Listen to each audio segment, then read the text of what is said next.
Hey there and welcome back to Mass Effect. My name is Pete and today we complete the assault on Kora's den. With both Garrus and Drax in our party we can finally move on to take down Fist, but before we do that we can take care of one other thing, and that's another quest that we get for revisiting the Flux. So let's quickly move there. I'll fast forward this bit, you know the drill from the past episodes.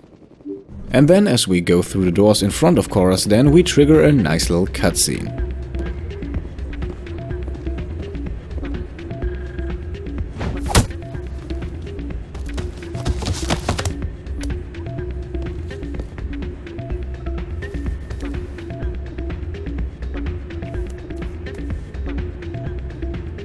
So what was that all about? Yeah, what is it? Do you mind explaining why that happened? Why were you tossed out of there?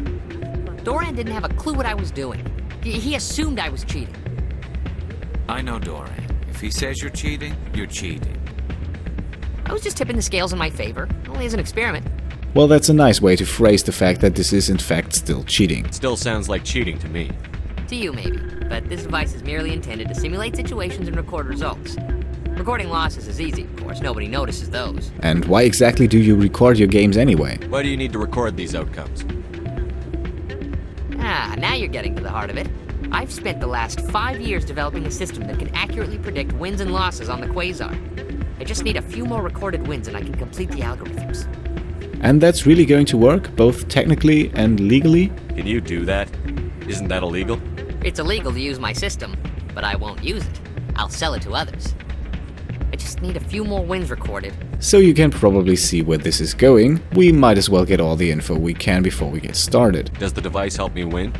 The device is set to emit a frequency that will slightly increase your odds. Nothing like my system eventually will, but enough to allow you to record your wins more quickly. Well, wouldn't that be enough to just sell the device as it is? Why don't you just sell the device then? What? No. This device is archaic. It uses brute force to achieve its goal. Besides, you saw how easily it was detected. My system, when it's complete, will be far more efficient and completely undetectable. Well, we should also get the question regarding the payment out of the way as well. What's in this for me? Keep your winnings. That should be payment enough, I think. Alright, fair enough. Let's play some Quazar. I'll help you out. I suppose I could let you try it. Here you go. When you've recorded enough wins, it'll let you know. Of course, if you get caught with the device, well, you saw what happened to me. Well, off you go.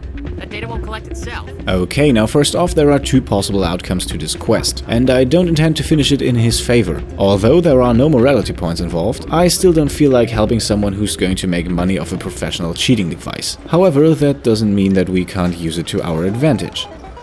So using both the device and a very solid strategy for playing Quazar, I actually made a video about that. To get there, simply click on the annotation on screen, and the link is also in the description. Now back to the quest at hand. To complete it, we need to record 5 wins with the device. And the win looks something like this. As long as you get paid out more than the cost of playing a game, the game considers this a win. We just need to record 5 of those, but it's of course tempting to go for more with the device on our side. And here's the catch: if we were to continue this, we would get in trouble after recording 7 wins. Don't often see someone getting as lucky as you. With that in mind, we can safely go for 6, however. So let's do that, and once again I'll speed things up because this is not going to be too exciting.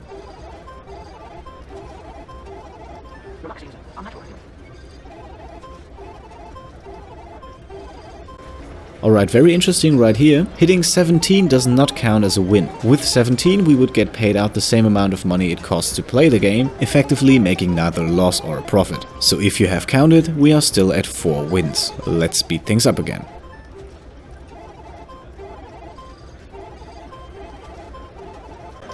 Alright, that is win number 6, and now we quit and we'll take away 650 credits. Instead of returning to our gambling friend downstairs, however, we're now going to have a chat with the owner of the place. Hello again. Can I help you? Well, I just cheated on your Quasar machine 6 times in a row. I've got something you might be interested in. Let me see that. You got that from Schells, didn't you? I saw him using it earlier. Tossed him out on his ass for it, too. Thanks for bringing this to me. And we don't need to ask for payment because we get some anyway, but let's just make a point. I think that tool should be worth something to you. I suppose it is. Take a few tries of Quazar. On the house. Well, thank you, that would be all. I should be going. Enjoy your time here at Flux. And we also leveled up, so let's take care of that. For Shepard, 1 point in combat armor, 1 point in pistols. That will move us a bit closer to both being able to use heavy armor and towards the upgraded version of Marksman. For Rex, like I promised in the last video, we'll put 2 points in fitness, and you'll immediately see the effects with a huge boost to his hit points. And then for Garrus, we'll grab advanced sabotage and then put another point in there. Now back to the quest. Thorin said that we could play a few rounds of Quazar on the house. With that, however, he just underlined the fact that he gave us some money. We would have gotten the same amount of money and experience from Schells, but like I said earlier, I never really felt like helping the guy. And now we're going to let him know that.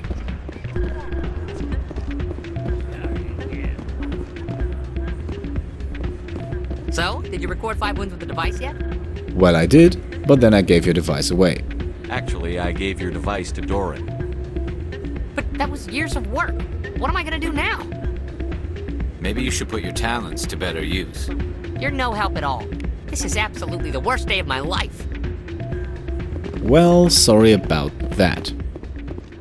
Now with that quest done and the level up under our belt, we can now finally head over to Kora's den.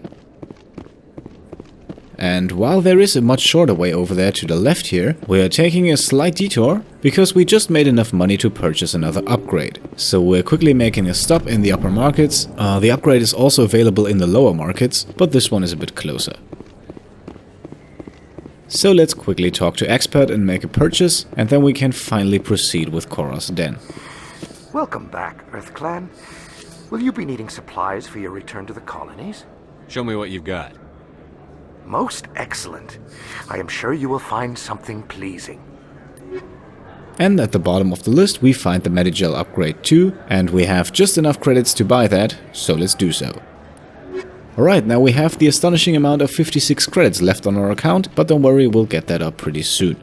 The way to Kora's den is, as you might remember, through the lower markets, and actually let's fast forward one more time until we reach the front door.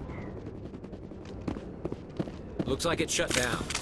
Okay, a quick look at the compass in the lower right tells the whole story. We'll have Rex and Garrus stay back and out of the way. As we open fire at the conveniently placed bartender here, the most important thing is that we never move into the room, at least not for now. Instead, a good strategy for this part is to stay in cover behind the door and pick off the enemies one by one. As you can see, that might take a while, but then again on Insanity difficulty I'll use almost anything to make sure that Shepard stays alive.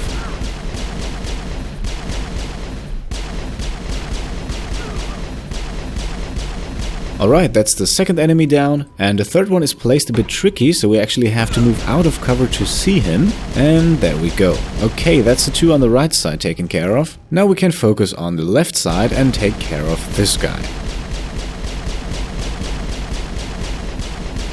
Lovely, that's one less to worry about, and there is one more guy on the left. For him we have to again move out of cover, and again make sure not to go into the room.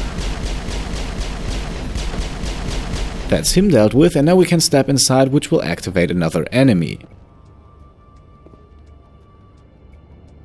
And that is the Krogan Bouncer. A sabotage from Garrus and a warp from Rex to open combat with him, and this guy can be a bit of a pain because he's pretty strong and he actually engages. So as he gets close, let's use both damping and throw on him. That should put him to the ground and we can finish him off. Nice, and we also got something in our inventory. And you probably also noticed why it's a good idea to confront this guy separately. Now there is one guy left on the top of the bar who is pretty easily taken care of.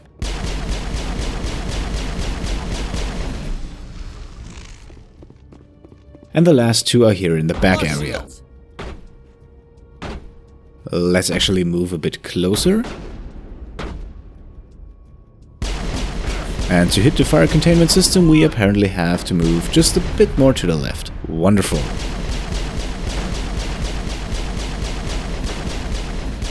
Alright, that's another pistol kill for Shepard. We're still counting those. And for the last guy, to speed things up a bit, we can engage in melee, knock him down, and wrap things up.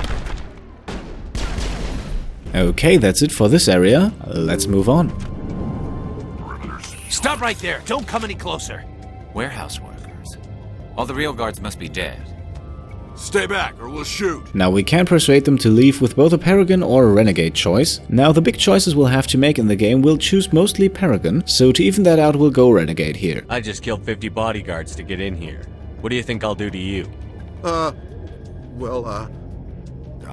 Screw Fist. He doesn't pay us enough for this. It would have been quicker to just kill them. Shooting people isn't always the answer. Just 2 points, but it will add up. Now Fist is in the next room, but before we go in there, let's take care of the weapon locker here. Alright, a couple of weapons. We also received a sniper rifle that we got as a drop from the Krogan bouncer. Now off screen I quickly gave Garrus a better assault rifle and put some low level armor upgrades on both Garrus and Rex. And now let's go after Fist. Both Garrus and Rex can stay back again because the fight isn't actually too hard. Now make no mistake, Fist himself is hard as hell to take down, but the good thing is, it's entirely avoidable. After a few seconds Fist will bring up some turrets, and starting off with a sabotage we'll exclusively focus on those. They will go through our shields pretty quickly, so it's not going to be that easy, but they are both extremely vulnerable to both sabotage and overload, which definitely makes them a lot more manageable. And this drop of loot we want to grab that now, because especially the first aid interface is quite useful, as Shepard is currently taking a few hits.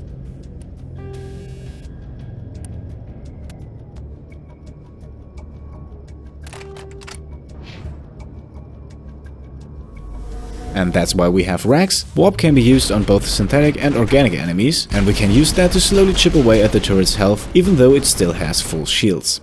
Now as you can see, Shepard is taking quite the beating here, so let's quickly use shield boost and finish off the turret, which will also very conveniently end the entire fight. Wait! Don't kill me, I surrender! Yep, information would be good. Where's the Quarian? She's not here. I don't know where she is. That's the truth. He's no use to you now. Let me kill him. Wait. I don't know where the Quarian is, but I know where you can find her. The Quarian isn't here. Said she'd only deal with the Shadow Broker himself. Face to face? Impossible. Even I was hired through an agent. Nobody meets the Shadow Broker. Ever. Even I don't know his true identity. But she didn't know that. I told her I'd set a meeting up. But when she shows up, it'll be Saren's men waiting for her. Well, we should probably do something about that. Give me the location. Now. Here on the wards, the back alley by the markets. She's supposed to meet them right now. You can make it if you hurry.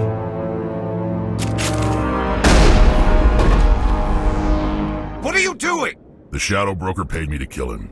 I don't leave jobs half done. And this little overreaction from Rex is actually a good opportunity to get 2 free Renegade points, because what we say here has no other effect and there is no Paragon option. A lot of people died because of him. He had it coming. Now let's move. We have to save that Quarian. Alright, we do have a timer now, but that is pretty generous, so let's grab the storage disk that can be used for Emily Wong, and let's also not forget the wall save. Okay, both of those upgrades will go on Shepard's pistol. And those 2 are the drop from the turret. We'll put the armor upgrade on Rex, as usual off screen to save a bit of time. Now, like I said, we're on the clock to save the Quarian, but even on Insanity that is absolutely manageable. A quick look at the compass will more or less go through the same setup that we had when we came in, so as for some reason the guy behind the box to the left here doesn't move, we can go to the corner and have a go at what's on the right.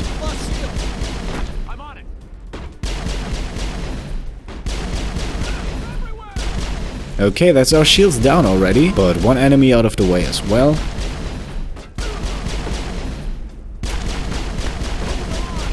And that's number 2.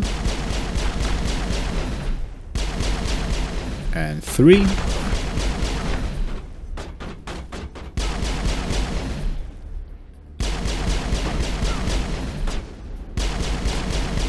And 4. Now a quick shield boost as we engage this guy in melee to take him down.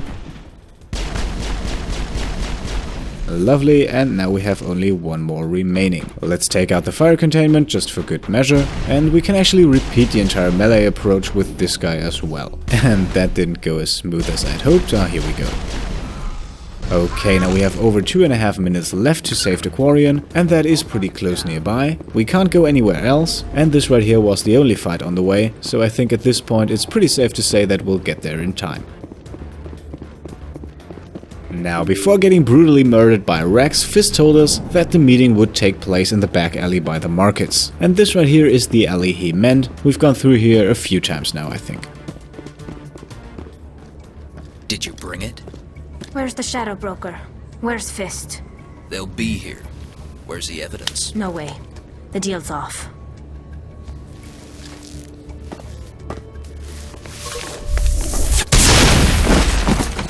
Okay, let's save the Quarian. I've ordered my squad mates to take cover in the back, don't want him to be taken out early here. And these guys can use abilities, so we lose all of our shields off the overload, and that's also our weapon overheated off the sabotage. Well, lovely. We get revenge with an overload of our own, and we've also put a barrier up on Rex just to keep him safe. And while our pistol is still not usable, we can use a few more abilities on the assassin to the left. Alright, we're finally back in action. That means a quick end for this guy. And that was the Quarian stealing our kill. So after using both damping and throw, we can also use marksman and get up close and personal to make sure that doesn't happen again. Okay, that was a bit clumsy, but we got the job done. Fist set me up. I knew I couldn't trust him. Well, I think first things first, before we talk about Fist, we should make sure you're okay. Were you hurt in the fight? I know how to look after myself. Not that I don't appreciate the help. Who are you? Oh, I like that option. A friend. That sounds so heroic. My name's Shepard. I'm looking for evidence to prove Saren's a traitor. Then I have a chance to repay you for saving my life. But not here. We need to go somewhere safe. We could take her to the human embassy. Your ambassador will want to see this anyway. You're not making my life easy, Shepard. Firefights in the wards, an all-out assault on Kora's den. Do you know how many... Who's this? The Quarian? What are you up to, Shepard? Well, we are actually doing something to take down Saren, and she can help us with it. Making your day, Ambassador. She has information linking Saren to the Geth. Really? Maybe you better start at the beginning, Miss... My name is Tali. Tali Zora Naraya. We don't see many Quarians here. Why did you leave the flotilla? I was on my pilgrimage. My rite of passage into adulthood. And asking about that gives a codex entry, so we wouldn't want to miss out. I've never heard of this before. It is a tradition among my people. When we reach maturity, we leave the ships of our parents and our people behind. Alone, we search the stars, only returning to the flotilla once we have discovered something of value. In this way, we prove ourselves worthy of adulthood. And how exactly would you define something of value? What kinds of things do you look for? It could be resources like food or fuel, or some type of useful technology, or even knowledge that will make life easier on the flotilla. Through our pilgrimage, we prove that we will contribute to the community, rather than being a burden on our limited resources. And I assume you found something good. Tell us what you found. During my travels, I began hearing reports of Geth. Since they drove my people into exile, the Geth have never ventured beyond the Veil. I was curious. I tracked a patrol of Geth to an uncharted world. I waited for one to become separated from its unit. Then I disabled it and removed its memory core. I thought the Geth fried their memory cores when they died. Some kind of defense mechanism. Well, then how did you pull that off? How did you manage to preserve the memory core? My people created the Geth. If you're quick, careful, and lucky, small caches of data can sometimes be saved. Most of the core was wiped clean, but I salvaged something from its audio banks. Eden Prime was a major victory. The beacon has brought us one step closer to finding the conduit. That's Saren's voice. This proves he was involved in the attack. While true, we should also ask ourselves what this conduit is. He said Eden Prime brought him one step closer to finding the conduit. Any idea what that means? The conduit must have something to do with the beacon. Maybe it's some kind of Prothean technology. Like a weapon. Wait, there's more. Saren wasn't working alone. Eden Prime was a major victory. The beacon has brought us one step closer to finding the conduit. And one step closer to the return of the Reapers. I don't recognize that other voice, the one talking about Reapers. And what exactly are the Reapers? Are they some kind of new alien species? According to the memory core, the Reapers were a hyper-advanced machine race that existed 50,000 years ago. The Reapers hunted the Protheans to total extinction, and then they vanished.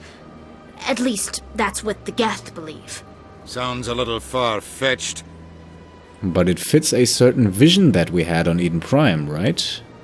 The vision on Eden Prime. I understand it now. I saw the Protheans being wiped out by the Reapers. The Geth revere the Reapers as gods, the pinnacle of non-organic life, and they believe Saren knows how to bring the Reapers back. The Council is just going to love this.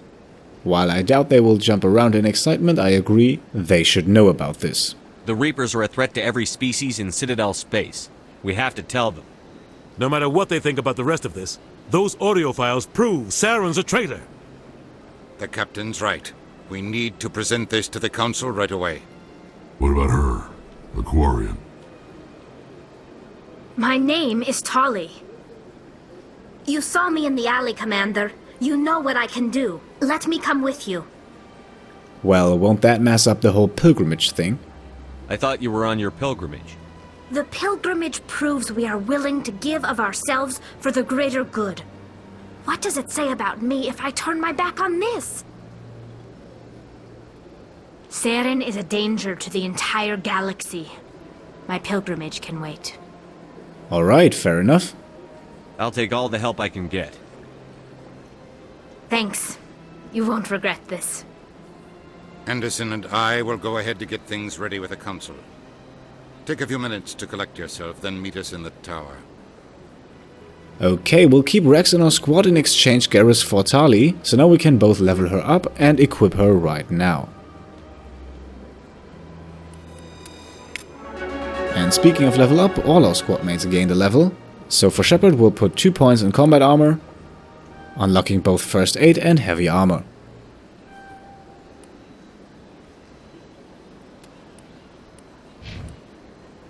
Rex gets 1 more point in fitness, and then we'll upgrade his throw. And then for Tali we go pretty straightforward and put half of the points in electronics to unlock Master Overload, and the other half in decryption to unlock Master Sabotage. Now that build is not really combat suited, but we will be able to avoid combat for the next 1 or 2 levels anyway. Okay, and now off screen I equipped Shepard with a Guardian 1 heavy armor, which offers him way more shields and protection, and I also gave Tali an armor I had left in the inventory with slightly more shields. And that's it, we'll make a cut here. Next episode we'll finish up all remaining side quests on the Citadel and meet with the Council again. Until then, thanks for watching and I'll see you next time. Cheers.